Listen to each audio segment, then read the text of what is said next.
Yo, what's up, everyone?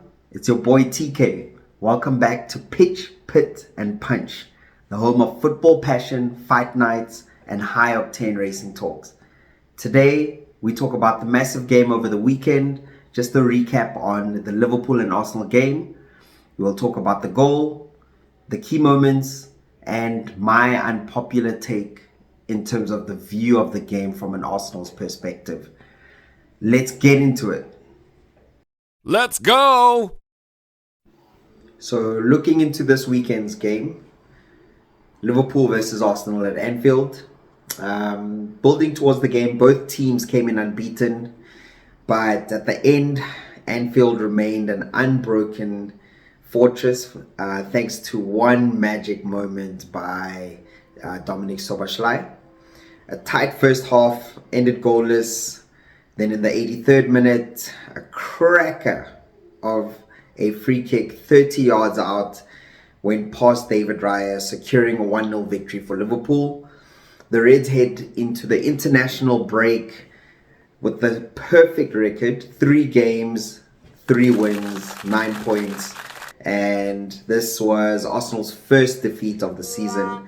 So, one team went in to the international break with a positive outcome, and another, needing to react when they come back from the international break. So just looking at the key moments, what impressed me with Arsenal was how they actually kept Liverpool pretty tame at home. And I'm hearing the narrative that Arsenal came in with a negative way, very defensive. But let's not forget, guys, when Liverpool play at Anfield, they are all over teams. And as much as Arsenal were defensive, Liverpool were defensive too. Where was that attacking threat? I think this was the first time in a long time that Liverpool had less than 4 shots in the first half. So as much as everyone is saying Arsenal were defensive, I honestly believe both teams cancelled each other out. And in the first half, I would edge it to Arsenal in the sense where they controlled the game a lot better. They were more aggressive. They had a better momentum than Liverpool going into the second half. And look, I'll give it to my manager. He's built a crazy team defensively. I mean, Liverpool couldn't score in the run of play. They needed a free kick to actually win the game. So, leading towards my unpopular take rather on the game. I know most Arsenal fans are coming out of this very negative, and I've been hearing things like, Arteta's tactics were very negative. Look, granted, we didn't have the best attacking football, but let's not forget, Havertz and Saka, who are our 2 biggest attackers currently in our squad, were out of the game. And 5 minutes into the game, our best defender gets injured. Now, Mosquera comes on, and wow, oh wow. For the first time in a long time, you felt like the defense without Saliba can actually manage. Mosquera held his own at Anfield. This was his first full game for Arsenal at Anfield. And my oh my, did he hold his own. On top of that, let's look at Arsenal's performance holistically. Yes, we've got an amazing defense, and this is why the likes of Salah, Ekatike, and Wirtz were kept very quiet in the game. Now, the one thing that I believe Arteta could have done better was to bring on Odegaard and Eze earlier in the game, just to allow them a bit more time to unlock the Liverpool defense. However, at the end of the day, we couldn't actually get past because Liverpool's defense was amazing. Congratulations to the champions. That has to be said. You guys defended well at home, and yeah, you definitely got the better of Arsenal. However, I honestly believe that that game was fitting for a draw. Now, going forward, I took a lot of positives from that. That in terms of depth, we've got a lot of quality, and the likes of Madueke is better on the right than he is on the left. I'm excited to see Eze start a game, because when he came on with Odegaard, you could actually see things getting unlocked. The only concern from an Arsenal's perspective is our left side. Martinelli had many chances to continue running, and the one thing he's doing is very Anthony-like, where Anthony at Man United would run well on the wing. However, when he gets to the final third, instead of looking up and actually crossing, he would rather cut back. And Martinelli had opportunities where he could have let Gyökeres through, but instead of lifting his head up, he got stuck on the corner and preferred to cut back. Now, if we can sort out the left side of things, maybe Eze is the man to unlock that side, then we would have a very balanced attack. And the one thing I felt for is that Gyökeres didn't get the opportunity to actually showcase his skills, although he did showcase his strength, but he wasn't getting a lot of the ball. That's also because the Arsenal midfielders and wingers are not used to having a number 9 in the squad. So things like this will take time. It's only the third game. That's why I don't understand the Arsenal fans that are being hypercritical of the squad. Losing to Liverpool at Anfield is not the end of the world. It happens. Most teams come out second best at Anfield.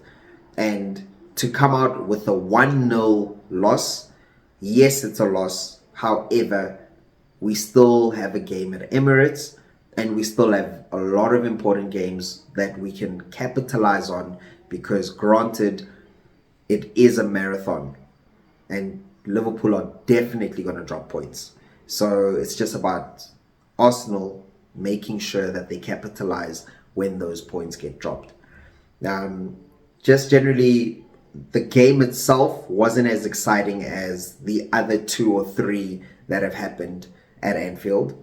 This was a more stalemate kind of game, but I do understand it's early days in the season, and with the third game going in, all you want to do is secure the points, and you don't want to actually be losing games. So yeah, I think Arsenal can walk into the next game with confidence and with, the drive to actually react, because when you look at the next few games, Liverpool have Burnley away, then they've got a UEFA trip, and that would be at home actually, so they're not actually traveling, so they will be home against Atletico Madrid. After that, they're playing Everton in the Merseyside derby, and we all know the Merseyside derby, anything can happen. And this is an Everton with Grealish, who is really finding his groove. So that's going to be the most exciting game for me after the international break. Then after Everton, they've got Crystal Palace away. So when you look at those fixtures, Liverpool, in my opinion, with the signing of Isak, they're going to win all those games. Now, this is where it gets very tricky for Arsenal, because winning this game, or at least not dropping points, was vital, because they've got the hardest first 6 games. They've already played Man United, and they've got the 3 points from there. They've already played the second game. They got 3 points from there. And after the Liverpool game, we are sitting on 6 points, 3 games. Now, when they come back, they've got Nottingham Forest at home. That, to me, would be a win. Then they've got Athletic Club away in UEFA. We beat them 3-0 last season at home. So we also beat them in the Emirates Cup. So I'm looking for a win there. Then it gets a little tricky. When they come back, they're going to be hosting Manchester City at the Emirates. Now, City are not in their best form right now. They are signing Donnarumma as a keeper, so I do expect him to feature. And, Pep Guardiola, first 8-10 games, he's always tweaking things. So you never know when it comes to his preparation for the Arsenal game, it might be slightly different. And then after the City game, we've got Newcastle away. Newcastle without Isak, I'm honestly not afraid. I see us actually winning that game. So out of those fixtures, I'd say 3 wins out of the 4. So that would then mean that only after these fixtures can Arsenal go on an unbeaten run and just make sure to capitalize when Liverpool slip up. So that's just being realistic from an Arsenal standpoint. Then just basically wrapping up, we've got the international break now. So there's going to be 2 weeks without any football. However, I will be posting a video on the transfers. So we're just going to do a transfer wrap up. We're going to look at most teams and see the kind of business that's been done. It is the World Cup year, so there's a lot of movement that has happened. And today is the transfer deadline day. So possibly in the next 2 days, I'm going to post a video just going through each of the top 6 teams and seeing how they've strengthened in the Premier League. And then also looking at Europe. Teams like Napoli, Galatasaray, Bayern Munich, just so that we have an idea of what UEFA would look like when we go up against such teams. Then we'll also be posting a wrap-up of the Dutch Grand Prix, as well as the build-up towards the Italian Grand Prix. And also, I'll touch over the weekend on the Terence Crawford versus Canelo Alvarez fight. And that one's on the 13th of September. That's the big fight coming up next. But for now, thank you guys for tuning in again. I look forward to posting another video. We'll see each other again shortly. Take care. Have a good night.